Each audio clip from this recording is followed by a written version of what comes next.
नमस्कार, मी सिद्धार्थ भडकुंबे, जनता संघर्ष news channel मध्ये आपल्या सर्वांचं स्वागत। मुख्यमंत्री वारकरी सुविधा केंद्रात 7 लाखाहून अधिक वारकऱ्यांचा विसावा। ग्रामविकास विभागाच्या उपक्रमास उत्स्फूर्त प्रतिसाद। एकाच ठिकाणी निवारा, चार्जिंग, वैद्यकीय आणि पिण्याच्या पाण्याची सुविधा। मुख्यमंत्री सहायता वारकरी सुविधा केंद्रात आतापर्यंत 7 लाखापेक्षा अधिक वारकऱ्यांनी विश्रांती घेतली आहे।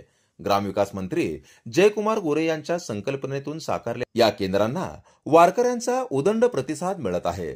55 जर्मन हँगर, निवारा मंडप, मोबाईल चार्जिंग, वैद्यकीय कक्ष, स्वच्छता शौचालय, स्नानगृह, हिरकणी कक्ष, एलईडी स्क्रीनद्वारे माहिती व थेट विठ्ठल दर्शन अशा सर्व सुविधा एका छताखाली देण्यात आल्या आहेत। जिल्हा परिषदेचे मुख्य कार्यकारी अधिकारी कुलदीप जंगम यांच्या मार्गदर्शनाखाली आणि अतिरिक्त उपमुख्य कार्यकारी अधिकारी संदीप कोहिणकर यांच्या विशेष लक्षातून हा उपक्रम प्रभावीपणे राबवला जात आहे। सुरक्षित व सुसज्ज निवाऱ्यामुळे महिला वारकऱ्यांची उपस्थिती लक्षणीय वाढली आहे। आणखीन काय हे चालून आलं ना तर थकवा सगळं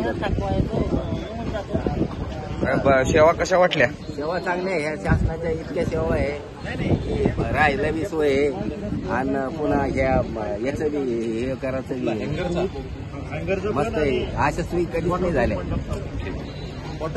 अशाच नवनवीन घडामोडी पाहण्यासाठी जनता संघर्ष न्यूज चॅनलला लाईक करा, शेअर करा आणि सबस्क्राईब करायला विसरू नका।